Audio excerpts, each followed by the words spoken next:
Hey, shalom everyone. How are you? A little bit early this week, but it happens to be the Yahrtzeit of one of my dearest Rebbeim, Harav Beni Eisner. Let me get the name for you. Harav Binyamin Chaim ben Harav Yitzchak Yehuda Zatzal, Harav Beni Eisner, one of my Rabbanim from Yeshiva Torah Shaga, about a decade ago. Hard to believe. It's been gone for about 9 years. I was thinking about it because one of my other Rebbeim, Rav Michael Olshin, posted one of his last words that he spoke to the yeshiva at a banquet that I was actually at, and actually spoke about Rav Beni at. And it's very much been on my mind past few weeks, coming up with his Yahrtzeit. Very much at times, like his lessons were very much a part of me during this pandemic, and I think his Torah is something that we all need during this time. He was a big believer in Amunah. I'll take you back through the journey I had with him. I first met Rav Beni, Shana student, Yeshiva Torah Shaga. The year was 2010, and first night of yeshiva, we're taken to his house in the Abu Tor neighborhood. A little bit of a different experience, very Arab neighborhood for an 18-year-old boy coming from Rockville, Maryland. A little bit scared. I'd only been in Israel once in my entire life, and definitely had not been in such a freakishly Arab neighborhood. But I could tell when we heard Rav Beni Eisner, so I'll speak from his home, that this Rav meant business. And then the opportunity to choose Night Seder Chaburot, Night Seder Chiorim, and I saw one of the topics was Emunah ve'Eretz Yisrael with Harav Beni Eisner, and I thought it was okay. I like this rabbi when he spoke. I want to learn more about. I'm in Israel for the year. I want to learn more about the Hashkafa, more about grew up very Zionist background, but I wanted to know a little bit about what does the Torah have to say about it? What are Zionist rabbanim saying? And I figured it was a good opportunity, so I signed up. And it very much changed my life. During that year, I had points where it's a year, where you're trying to find yourself, you're trying to grow, you're trying to develop. And there were times where I just was very confused in the beginning of the year, It was new ideas, new concepts, a lot of things going on in your head. And one thing that gave me a lot of chizuk was Rav Beni's shiurim. He spoke. He quoted a famous teaching I remember from Maharal about every Jew has a munah built into you. And I remember he had many stories about this. One story that I remember in particular was the story of a famous Chiloni actor who had Midyarida. And basically one day he just shows up at Rav Beni Eisner's house, knocks on the door, and he's like, "What are you doing here?" And he's like, "Oh, I was in California, and I thought to myself, what am I doing with my life? What's the deal? What am I living for?" So I ended up here. I don't really know how, but I ended up here. And then he was Chozer B'Teshuvah, became religious. Shortly afterwards, his girlfriend shows up, his old girlfriend, and he tells Rav Beni, he's like, "Get her out of here. She's from my old life. I don't want anything to do with her." Rav Beni's wife spoke to her. She also was Chozer B'Teshuvah. She became religious as well. And today, at least at the time of the story, as far as I know, they're still religious. He was an inspiration, not only to me, but to many Talmidim from BMT, the first American yeshiva program, really, for American boys studying in Israel for the year. He was there early on, in 1980. He first came. I remember him telling us the story that he was brought in by Harav Horowitz, Hashem Yikom Damam, whose son, I believe, was at Merkaz High School. And he's like, "Are you kidding me? I can't go there. I don't know any English." And then he would always say, "I do not know any English." They did not know any Hebrew. And by the end of the year, we were all very close. And then they were like, "Harav Beni, why don't you live here?" So he ended up moving onto the Gross campus, and he lived there. And I remember a picture even from his home when we were in yeshiva. and of the Gross campus covered in snow when he was there at some point, probably in the 1990s. And he inspired a lot of people. He inspired my good friend Matthew Kreitman when he was at Yeshiva Kerem B'Yavne. He taught there. He taught a lot of other yeshivot over the years, Mivaseret, Levat Torah. He was a Rav of many of the leaders in the Anglo-Jewish community in Israel and abroad. Rav Boaz Mori, for example, Rishiva Levat Torah, builder of the Ramat Shiloh community. Many others. He was very instrumental in the founding of Mechinat Eli, a religious mechina. And he always really believed. When he spoke, you could tell like this was real, and it was one of my first real experiences with someone. Like, I had plenty of people, thank God, like people who in my life who really thought the Torah was real, but like there was something about him that was very unique, and he just really loved every single Jewish person, connecting with all of us. And at the very end of my Shana Aleph, I remember I was on a hike with a friend. It was Pasach Ben Esmani, very end of Ben Esmani. I was not on a hike, actually. I think I just went to the beach to Netanya. I went to the beach in Netanya. I went to the separate beach there with a good friend of mine. There's a whole story there, which I'll have to tell you at some other time. Oriaf Schlesinger, if you're listening, you remember this experience. But I remember I received an SMS on my Nokia Tortraga phone.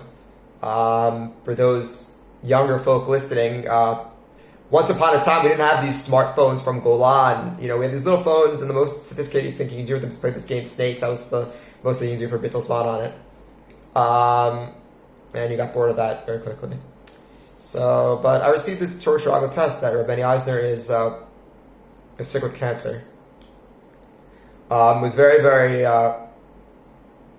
crazy for me, to see that Harav, he was not doing well, but we made sure to still chaparad, take advantage of his Torah. He still gave shir from his home. I remember even when he was sick. I remember the yeshiva got us a hasa, like a van, for us to go there. One time we went there and like all of Mechinat Eli was there, including my good friend who was in Mechinat Eli. Levat Torah, I remember that year went to go visit him for Yom HaAtzmaut, as they traditionally, Yom Yerushalayim maybe, as they traditionally did. Levat Torah alumni and Talmidim can correct me if I'm wrong. And it still was very much on fire even during that time. And he believed the Torah of Eretz Yisrael, the Torah of Rav Yehuda Kook, his Rav, was very real, very firm with him. And I remember my Rebbe of Michael Olshan actually just recently posted a video, like at the banquet at the end of the year. He spoke about how people asked him, "Are you afraid to die?" And he said,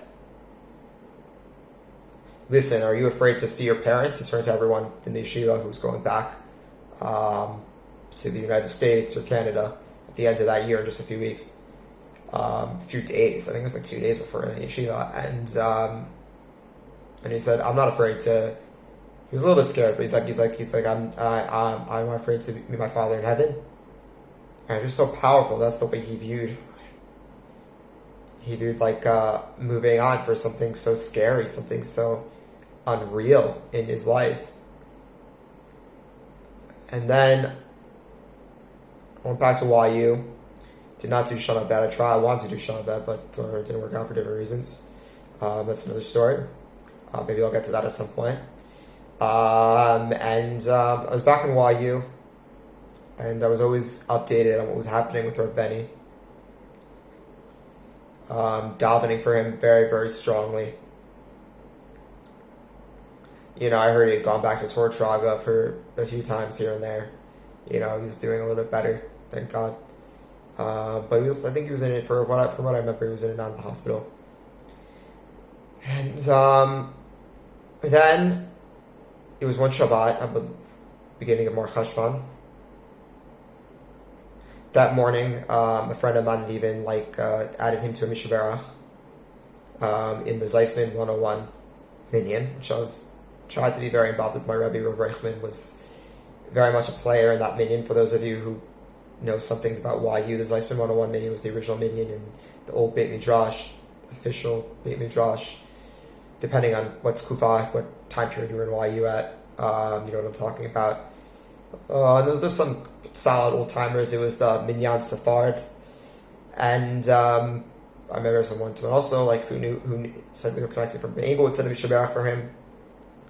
And that night, I remember it like it was yesterday. I'm walking back to my dorm room in Reuben Hall, and a good friend of mine, Noah Cohen's like, "You heard? Rav Beni Eisner passed away," and I was just like so much in shock, that he was gone. It was just crazy for me,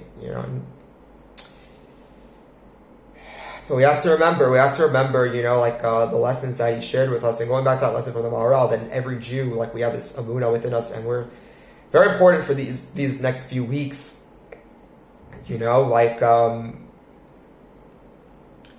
Rabbi Sachs, you should have Refuah Shlema, pointed out that one big message of Parshat Bereshit is the importance of personal responsibility, and we really see that as the failing of mankind in a lot of ways in the beginning of the world. Adam Arisha, he doesn't take personal responsibility of his actions when he eats from the Eitz Hadat Tovera. He also is given and if you think even deeper, he blames Chava, blames Hashem. Chava blames Adam, and they blame the snake. Cain takes admits to his action. He said, "I didn't have a choice to kill Hevel." Noach was even a little bit better, like in this week's Parsha. Okay, but depending on whose opinion you go by, either Rashi gives two deos, right? Either he was an Ish Tzaddik, Tamim Hayam Zortav, he was really tzaddik, and if he was with Avraham, he would have been matched with him. But the other opinion is that maybe he wouldn't have been so great. I mean, if he would have been in the time of Avraham, he would have been nothing, And I saw from the Al-Shich, which was as quoted by the article Stone Fish Chumash, which is very powerful, is that one reason why he was in the table with all these animals is because he didn't do enough to help other people. He did very much what he was supposed to do, but he didn't do more than that, And going back to Rabbi Sachs, I remember Rabbi Sachs, the favorite teaching where we heard from Rabbi Rabinovich, is Yahrtzeit, who also passed away recently this past year, big Rosh Shiva Ma'ale Adumim, and so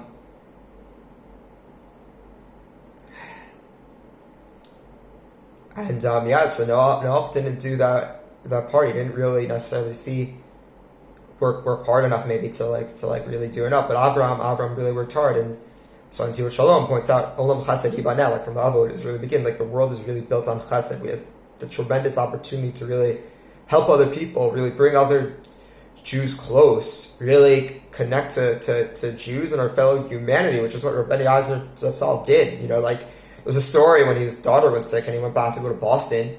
There was this black woman who was there, and African American woman, who was there in the doctor's office with him, and she was like, "Rabbi, can you pray for me?" And he prayed for this woman. He saw the beauty in every Jew, every human being.